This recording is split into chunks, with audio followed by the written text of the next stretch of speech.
मुंबई हायकोर्टाचा दिलासा.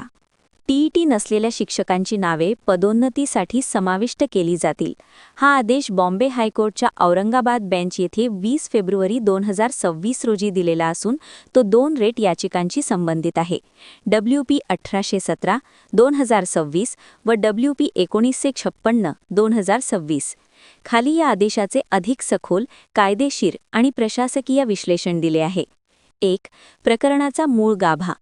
याचिकाकर्ते हे जिल्हा परिषदेत कार्यरत शिक्षक आहेत. त्यांच्याकडे टीईटी पात्रता नाही.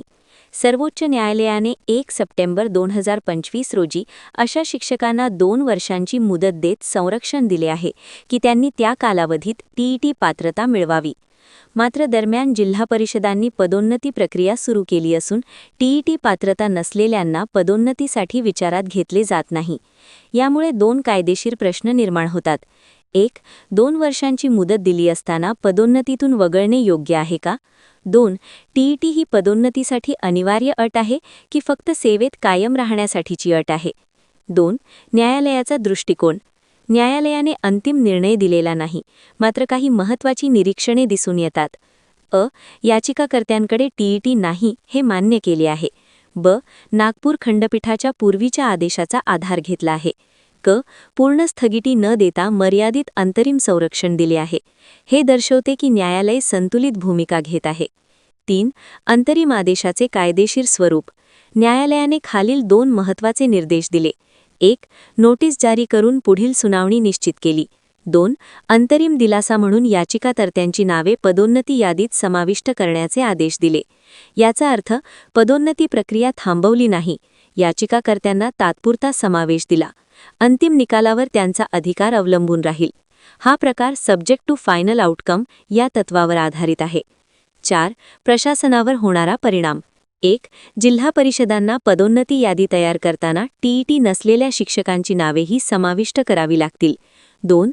अंतिम निकाल प्रतिकूल लागल्यास अशा पदोन्नती रद्द करण्याची शक्यता राहील. 3. वरिष्ठता व सेवा लाभांवर तात्पुरता प्रभाव पडू शकतो. 5. शिक्षकांसाठी याचा अर्थ: 1. सध्या तरी त्यांची संधी जपली गेली आहे. 2. त्यांना 2 वर्षांच्या कालावधीत टीईटी उत्तीर्ण होणे अत्यावश्यक आहे. 3. अंतिम निकाल प्रतिकूल लागल्यास सेवा व पदोन्नतीवर गंभीर परिणाम होऊ शकतो. 6. भविष्यातील संभाव्य कायदेशीर मुद्दे. सर्वोच्च न्यायालयाच्या आदेशाची व्याप्ती. तो आदेश फक्त सेवेत संरक्षणासाठी आहे की पदोन्नतीसाठीही लागू होतो? टीईटीची भूमिका. टीईटी ही भरतीसाठी अट आहे की पदोन्नतीसाठीही बंधनकारक अट आहे? समानता तत्व. टीईटी उत्तीर्ण शिक्षक आणि न उत्तीर्ण शिक्षक यांना समान संधी देणे योग्य आहे का? 7. संभाव्य अंतिम निकालाच्या दिशा. पर्याय 1. न्यायालय म्हणू शकते की 2 वर्षांच्या कालावधीत पदोन्नतीही रोखता येणार नाही आणि पूर्ण लाभ द्यावा. पर्याय 2. न्यायालय म्हणू शकते की पदोन्नतीसाठी टीईटी अनिवार्य आहे, त्यामुळे अंतिम लाभ देऊ शकत नाही. पर्याय 3. मर्यादित सशर्त पदोन्नती देण्याचा मार्ग. 8. एकूण निष्कर्ष. हा आदेश पूर्ण विजय किंवा पराभव नसून स्थिती जशी आहे तशी राखून ठेवणारा अंतरिम आदेश आहे. न्यायालयाने प्रशासनाला थांबवले नाही, पण शिक्षकांना प्रक्रियेबाहेर टाकू दिले नाही. अंतिम निकालावरच या प्रकरणाचे भविष्य अवलंबून राहील. सध्या तरी पदोन्नतीसाठी टीईटी नसलेल्या शिक्षकांची नावे समाविष्ट केली जातील, परंतु 2 वर्षाच्या आत टीईटी पात्र व्हावे लागेल.